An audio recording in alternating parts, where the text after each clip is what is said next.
અત્યારે હું તમને એક પ્રશ્ન પૂછું કે અત્યાર સુધી તમને કેટલા મહેમાન આવી ગયા? તો તમારામાંથી મોટા ભાગના લોકોનો જવાબ હશે એક કાં તો પછી બે. અને ઘણા બધા લોકો એવા હશે કે જેઓ તો મેમાંથી ટેવાઈ ગયા હશે, એમને 5-6 મહેમાન આવી ગયા હશે. હવે જે લોકો પાસે ટુ વ્હીલર છે એમને ખબર હશે કે હેલ્મેટ ન પહેરવાને કારણે આપણને ઘણી બધી વખત મેમો આવી જતો હોય છે, અથવા તો ઓનલાઈન આવી જતો હોય છે, તો ઘણી બધી વખત ટ્રાફિકને હિસાબે પણ ઘણી વખત આપને મેમ આવી જતા હોય છે. ટુ વ્હીલ્સમાં મોટા ભાગે હેલ્મેટ ન પહેરવાને કારણે અને જે લોકો 4 વ્હીલ્સ ચલાવે છે એમને નો પાર્કિંગમાં પાર્કિંગ કરવાના હિસાબે જે છે એ મેમો આવી જતો હોય છે. પરંતુ આ બધાથી વિશેષ હવે આ જે નિયમો છે ને એ બદલી ગયા છે. હવે જે નિયમો આવી ગયા છે ને એટલા કડક થઈ ગયા છે કે તમારું આખું ખિસ્સું ખાલી થઈ શકે છે. ત્યારે કયા નિયમો આવી ગયા છે નવા જાણીશું આજના ખાસ વિડીયોમાં.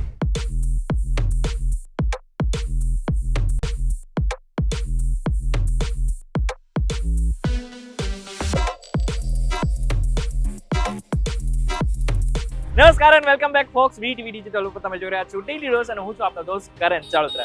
સૌથી પહેલા નિયમોની વાત કરી લે તો એ છે દારૂ પીને ગાડી ચલાવો. તો એમાં જે નિયમો છે એ બદલી ગયા છે. આમ તો જો કે આપણું ગુજરાત છે એમાં આપણે દારૂ નથી મળતો, પરંતુ આપણે બધાને ખબર છે કે દારૂ પીને આપણે ગાડી ચલાવીને તો આપણે મેમો આવે. પરંતુ આ જે મેમો પહેલા આવતો ને એના કરતા હવે જે મેમો આવશે ને એ અલગ હશે. પહેલા 1000 કે 2000 રૂપિયાનો મેમો આવતો, પરંતુ હવે જે મેમો આવશે એ સીધો 10,000 રૂપિયાનો મેમો આવશે. અને આની સાથે સાથે તમને 6 મહિના સુધીની પણ જેલ થઈ શકે છે. એટલા માટે થઈને દારૂ પીને આગળના સમયમાં ગાડી ચલાવવાનો વિચારતા હોય ને તો મૂકી દેજો. હવે વાત કરી લે બીજા નિયમોની. એટલે કે જો આગળના સમયમાં તમારી પાસે ટુ વ્હીલર છે અને તમે હેલ્મેટ વગર ગાડી ચલાવી રહ્યા છો ને તો પહેલા શું હતું કે 200 થી 400 રૂપિયા સુધીનો દંડ થઈ શકતો હતો. પરંતુ આ હવે નિયમ બદલાઈ ગયો છે અને હવે સીધો તમારે 1000 રૂપિયાનો દંડ આવી શકે છે, 1000 રૂપિયાનો મેમો ફાટી શકે છે.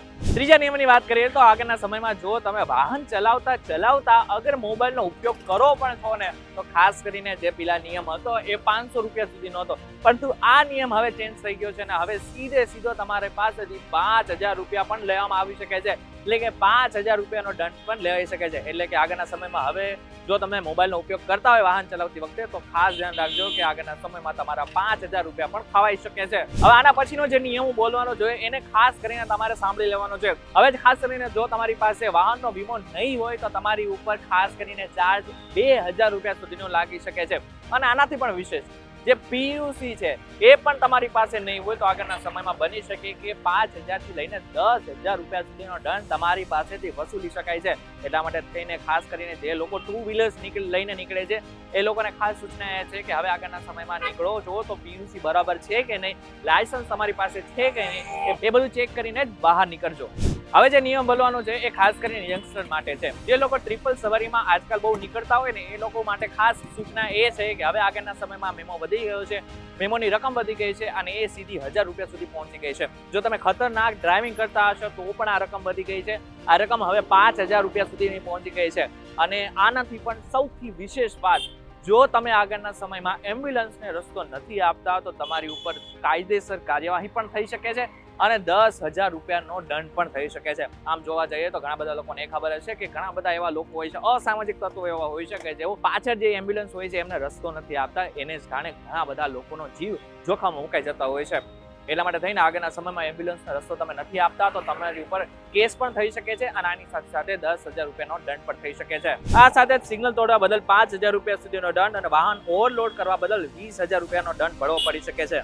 હવે જે લોકો સગીર છે, ખાસ કરીને ઘણા બધા લોકોની ઘરે એવી ટેવ હોય છે કે નાના બાળકોને વાહન લઈને બહાર મોકલી દેતા હોય છે.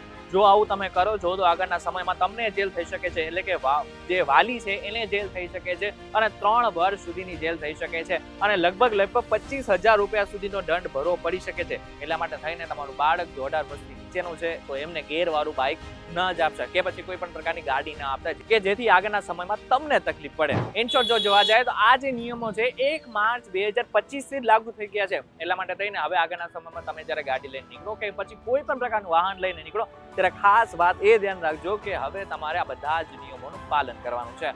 વિડીયો પસંદ આવે તો વિડીયો લાઈક અને શેર જરૂરથી કરજો. તો આવા જ ઇન્ફોર્મેટિવ વિડીયોઝ માટે વીટીવી ડિજિટલ સાથે જોડાયેલા રહેજો.